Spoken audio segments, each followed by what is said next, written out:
እስራኤል የመስጂድ አልአቅሷን ኢማም በቁጥጥር ስር ማዋሏን ሐማስ ተቃወመ። የመስጂድ አልአቅሷ ኢማም ሼክ መሐመድ አልባሲ ሰኞ ምሽት በእስራኤል ኃይሎች በቁጥጥር ስር ውለዋል።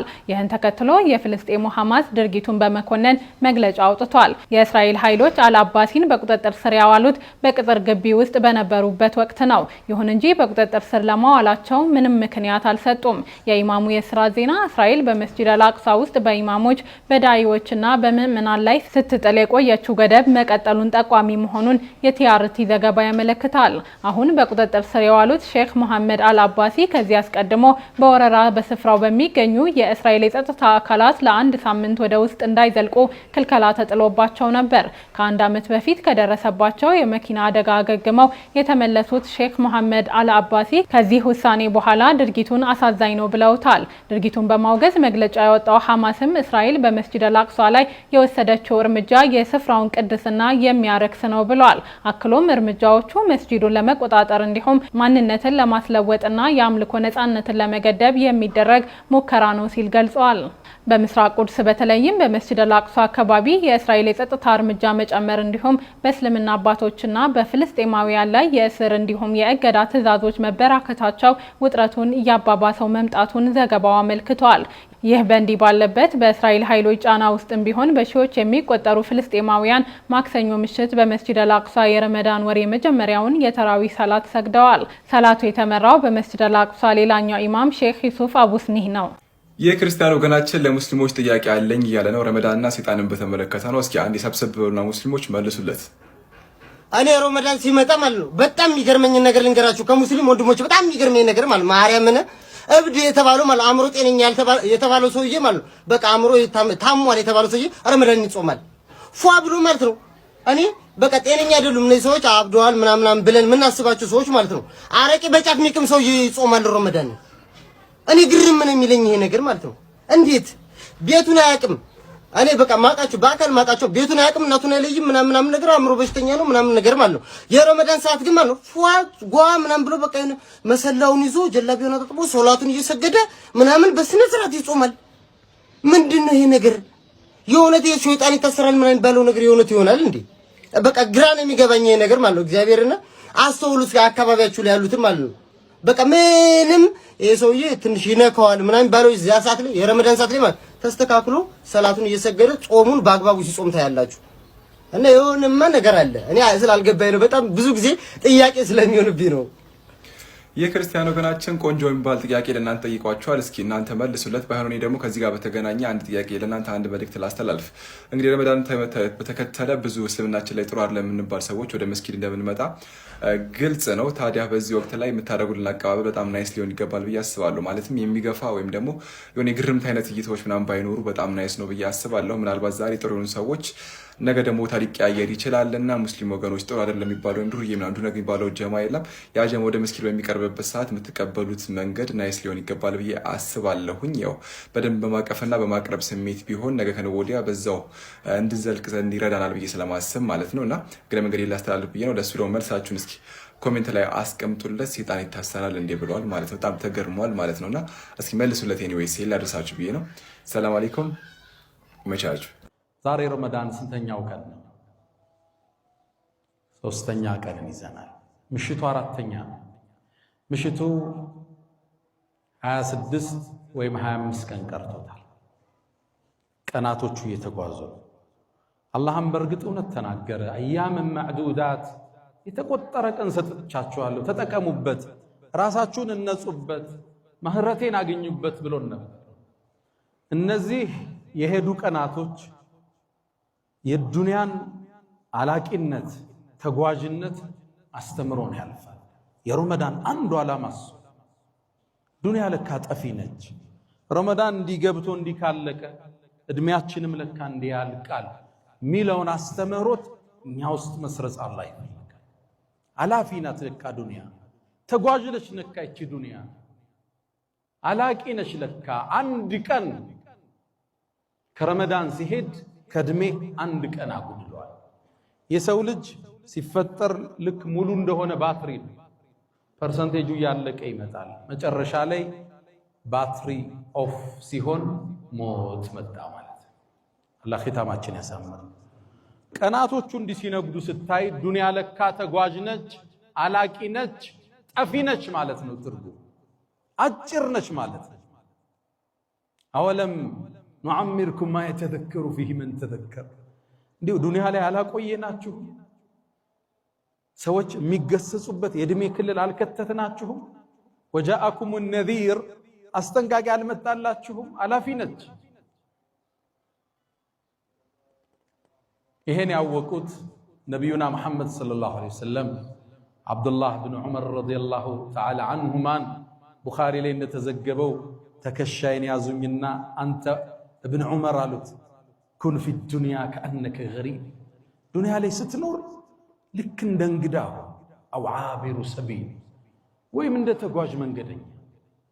ብዙ እርግጥ አታርጋት፣ ስራ ድከም።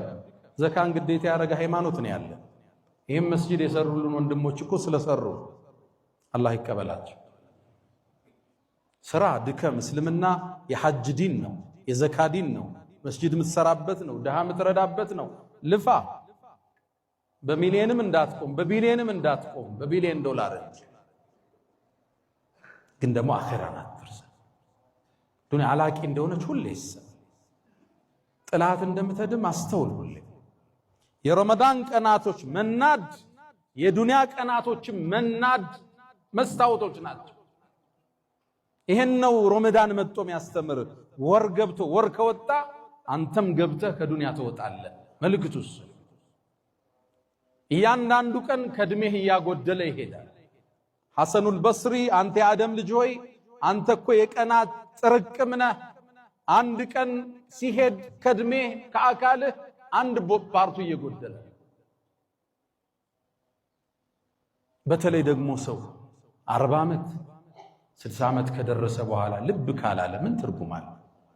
ሰው 40 ዓመት ካለፋችሁ በኋላ ታቁታላችሁ። እንቅልፉ እንደ ድሮ አይደለም። መኝታችሁ ማይስማማችሁ ነገር አለ። ምግብም መምረጥ ትጀምራላችሁ። ጓጉቶ ከመብላት መምረጥና መተውን እያስቀደምክ ትመጣለህ።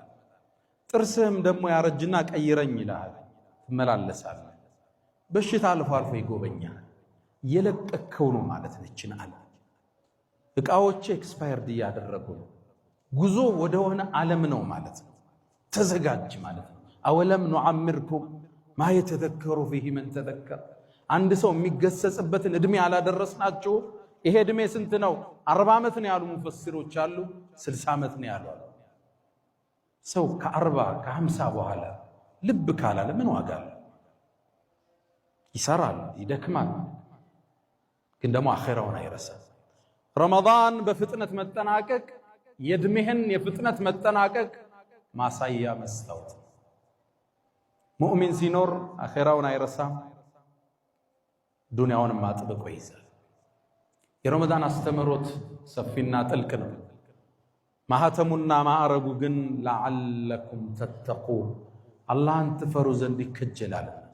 ኢማናችሁን ልታበረቱ፣ አላህ ያየኛል የሚለውን ስሜት ውስጣችሁ ልታዳብሩ፣ የተራበ እንዳላቀ ልታካፍል፣ ዱንያ ላፊና ጠፊ መሆኗን አውቀህ ወአሕስን ከማ አሕሰነ አላሁ ኢለይክ ለሌላው ልታካፍል፣ መልካምን ልትሰራ ይከጀላልና።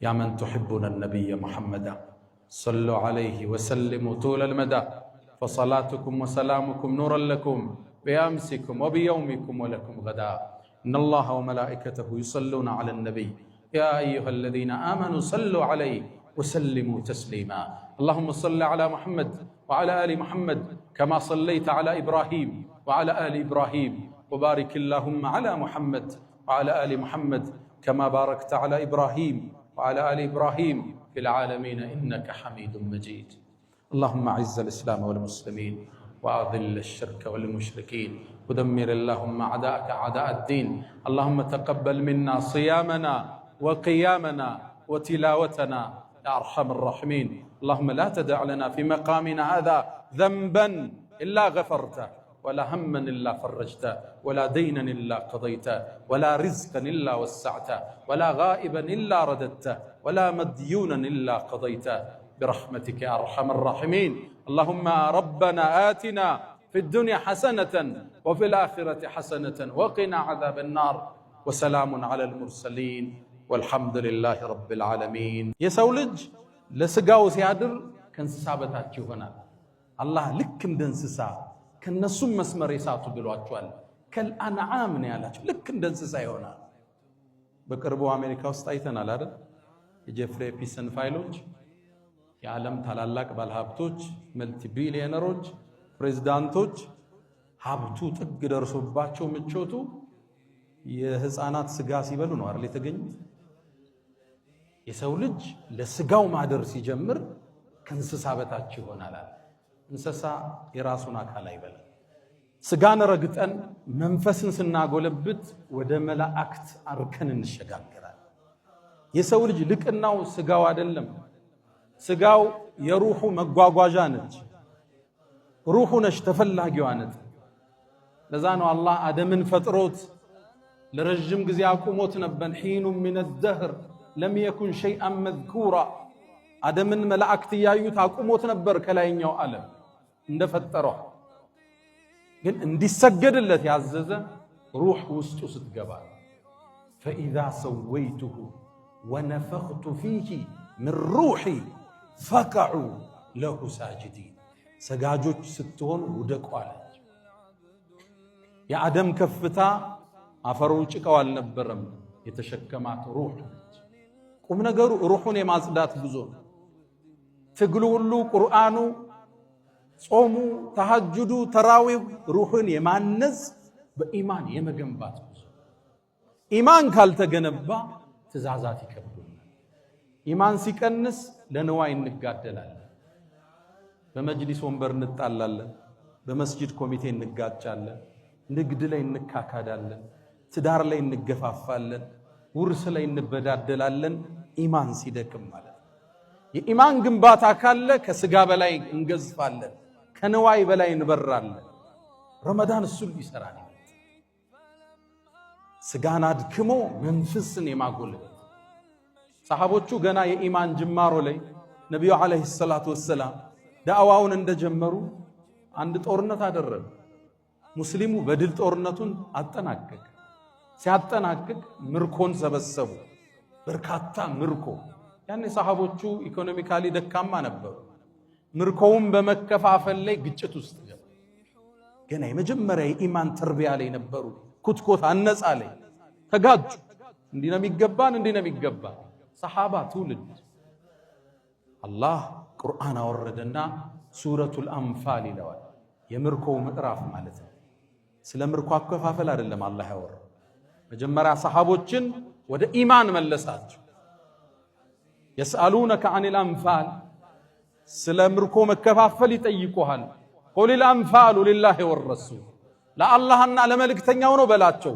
ፈተቁላህ፣ አላህን ፍሩ እንጂ። ወአስሊሑ ዛተ በይኒኩም፣ መሃላችሁ ያለን ወንድምነት አስተካክሉ እንጂ አላቸው። ኢንኩንቱም ሙእሚኒን፣ ምእመናን ከሆናችሁ በአላህ በመጪው ቀን በመልእክተኛው ካመናችሁ መሃላችሁ ያለን ግንኙነት አስተካክሉ።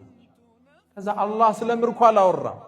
5 ገጽ ሱረቱል አንፋል ግለጹ አከታትሎ ሄደ።